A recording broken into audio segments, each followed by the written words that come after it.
C'est bon. Gloire à Dieu. Chaque année, le peuple de Dieu se réunit et convient de faire une chose pour l'année qui suit. Cette année, nous convenons que nous voulons entrer dans une nouvelle dimension. L'histoire d'un jeune homme dans la Bible, berger de son état, celui seul qui était à s'occuper des troupeaux de son père. Vous devinez bien que je parle de David. Un jour, il a reçu l'onction d'un prophète comme roi en Israël. Mais malgré cette onction, David est néanmoins reparti dans les champs pour garder le troupeau. Ce n'était pas un endroit plaisant parce qu'il avait comme compagnon ses moutons et ses chèvres, mais aussi comme adversaires des lions et des ours. Aussi, un jour, son père l'a envoyé retrouver ses frères sur le champ de bataille. Et ce jour-là, je dis qu'il a dû se dire dans sa tête, cette fois-ci, je ne vais pas retourner au champ.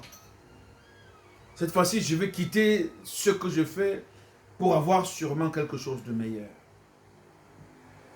Et David, chaque jour, s'entendait-il dire, un homme sortait du camp des Philistins et venait provoquer l'armée de l'Éternel.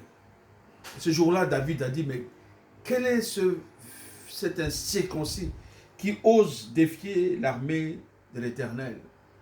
Et on lui a dit qu'il s'agissait de Goliath, un homme grand, vaillant, armé, combattant depuis sa jeunesse. Mais David n'a pas eu peur de lui parce que parfois, pour changer de dimension, il faut affronter quelque chose qui nous dépasse. Il faut affronter des situations qui dépassent notre entendement, affronter des situations qui dépassent même notre maîtrise et aller au-delà de nos forces. Là où nous commençons à nous sentir faibles, c'est à ce moment-là même que nous sommes sur le point d'entrer dans une nouvelle dimension. Et en 2020, les défis sont et seront plus importants que ceux que nous avons déjà traversés. Mais l'apôtre Paul dit que c'est quand je suis faible, quand je me sens faible, c'est alors que je suis fort.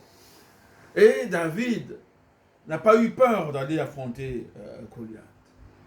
Il arrive devant ce Philistin, cet incirconcis, et il lui dit, tu viens devant moi avec la lance et le javelot, mais moi je viens devant toi au nom de l'Éternel des armées. Mais ce que David ne pouvait pas percevoir, c'est que cet homme de guerre adversaire ne comptait pas sur ses armes, mais il comptait sur son dieu Dagon. Et il est dit que lorsqu'il avançait vers David, il maudissait David de tous ses dieux. Et cet après-midi, j'essaye en quelques mots de vous dire que vos combats ne sont pas ordinaires. Les gens que vous avez en face de vous, qui vous provoquent, qui vous maltraitent, qui vous minimisent, qui vous ridiculisent, ce n'est pas forcément eux qui le font. Ils ne le font pas tout seuls. Il y a quelqu'un derrière pour faire ça avec eux. Et les batailles que vous avez en face de vous, elles ne sont pas des batailles simples. Elles ne sont pas des batailles que vous pouvez gagner si vous ne comptez pas sur votre Dieu. Elles ne sont pas des batailles en 2020 où il n'y a pas quelque chose qui est caché derrière ce qui vous arrive.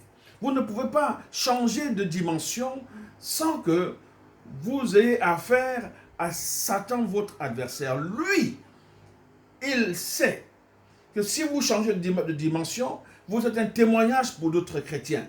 Et il n'aime pas un témoignage qui va venir contredire ce qu'il est en train de faire contre vous. Alors ce jour-là, David a dit à Goliath, moi je vais donner ta tête aux oiseaux des champs aujourd'hui. Mais Goliath lui a dit, moi, par tous mes dieux, je vais te vaincre. C'était une bataille hautement spirituelle. Les gens voyaient deux hommes face à face, mais ici il était question d'un Dieu contre des faux dieux. Et je prie le Seigneur pour que votre Dieu prenne toujours votre défense. Pour que votre Dieu, devant vos adversaires, prenne toujours votre défense. Un jour, il a dit à Moïse, Moïse, pour vous, taisez-vous.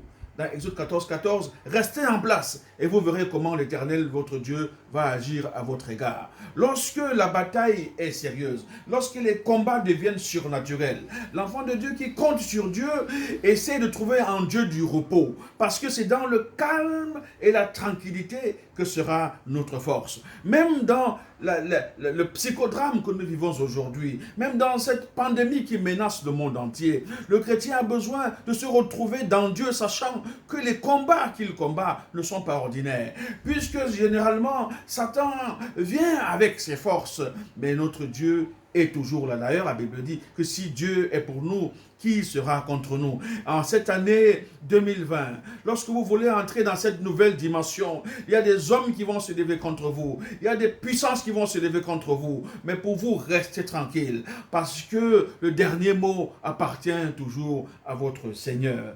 Oui, ce jour-là, Goliath venait insultant l'armée de l'Éternel, méprisant David.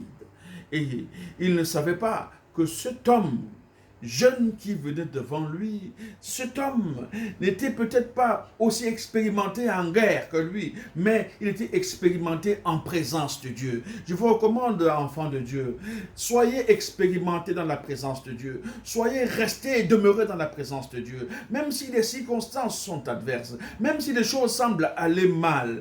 Sachez que les combats que vous combattez ne sont pas ordinaires. Lorsque vous allez demander un emploi quelque part, vous postulez quelque part, vous venez avec seulement l'Éternel. Mais sachez qu'il y a des gens autour de vous qui sont là avec vous pour le même poste. Eux, ils ont passé des nuits dans les cimetières. Ils ont passé des nuits avec leurs faux dieux. Mais notre Dieu est plus grand que tous les autres dieux. Soyez convaincus que les combats qui ne sont pas ordinaires, Dieu prend votre place et les combats à votre place. Lorsque l'adversaire, dit la Bible, l'ennemi va se lever comme un fleuve, notre Dieu le mettra en fuite par son esprit. Parce que ce n'est ni par la force, ni par l'intelligence, mais par mon esprit, dit le Seigneur.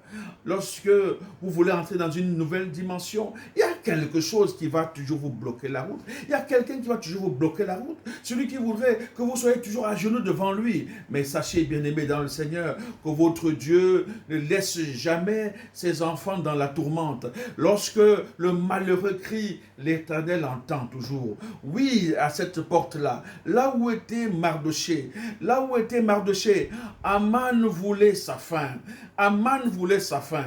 Mais Aman ne savait pas que cette bataille, ce n'était pas une bataille ordinaire. Il se levait contre un homme, mais quand il se levait contre un homme, il se levait contre tout le peuple. Et quel peuple? Le peuple de Dieu. Oui, je vous le dis ce soir, si quelqu'un se lève contre vous, il se lève contre le peuple de Dieu. Et personne ne pourra empêcher que vous entriez dans votre nouvelle dimension. Oui, elle vous attend parce que c'est une promesse de Dieu. Et toutes les promesses de Dieu, on nous l'a enseigné, on nous l'a prêché, et nous le savons. Elles sont toujours oui et amen. Elles s'accompliront certainement parce que nous sommes appelés à entrer cette année dans une nouvelle dimension de prière, dans une nouvelle dimension de vie chrétienne, dans une nouvelle dimension de sanctification, dans une nouvelle dimension de prospérité, dans une nouvelle dimension de bonheur. Ce que nous avons expérimenté hier, nous devons apprendre à l'oublier maintenant parce que le meilleur est toujours devant nous. Il dit, oubliant ce qui est en arrière, je fais une chose, je cours vers l'avant. Et courons vers l'avant en 2020 pour que les riches promesses de l'évangile s'accomplissent dans notre vie.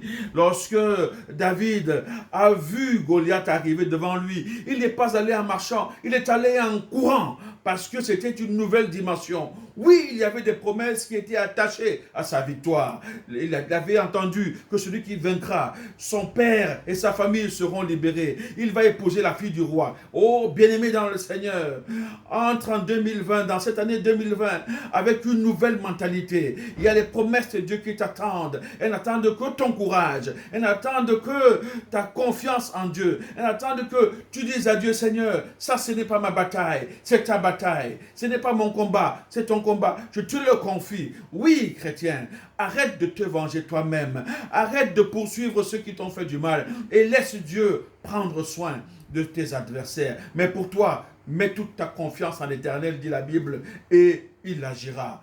Lorsque tu es en face d'une situation, ne regarde pas la situation, mais regarde à celui qui est derrière cette situation, parce qu'il ne veut pas que tu aies la victoire. Et ce soir, je te dis, la victoire est assurée pour ceux qui savent que les batailles qu'ils vivent en tant que chrétiens sont des batailles surnaturelles. Lorsque tu n'étais pas chrétien, certaines choses te semblaient faciles. C'est facile d'avoir un travail, facile d'avoir une femme, facile d'avoir un enfant. Mais depuis que tu es chrétien, ces choses semblent difficiles parce que Satan s'en est mêlé. Alors, ne combats pas avec tes armes de jadis. Combat avec de nouvelles armes, des armes spirituelles, des armes fortes et puissantes qui combattent et qui vont renverser tous les raisonnements et toute la puissance de Satan. Et lorsque les choses deviennent compliquées, remets cela entre les mains de Dieu. Parce que entre ses mains, les lendemains sont assurés.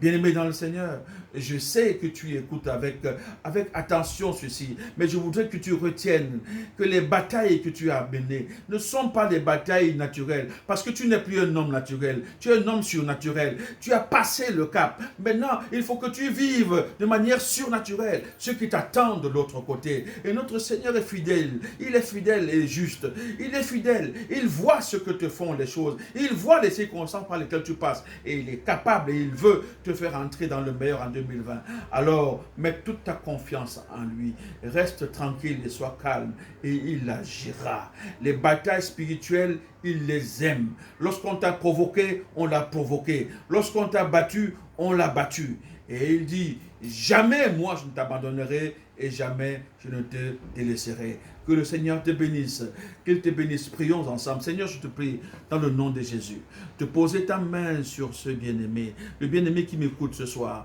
et que ta grâce repose sur sa vie, que les batailles qu'il a amenées, qu'il te les donne et que tu les mènes avec lui, et que tu les mènes pour lui, parce qu'avec toi, la victoire est toujours assurée. Que 2020 soit une année pendant laquelle chacun entrera dans une nouvelle dimension spirituelle, nouvelle dimension matérielle, nouvelle dimension émotionnelle, affective, sentimentale, et où tu arrangeras même les mariages qui sont brisés, parce que ta main est sur tes enfants. À toi seul soit la gloire au nom de Jésus-Christ.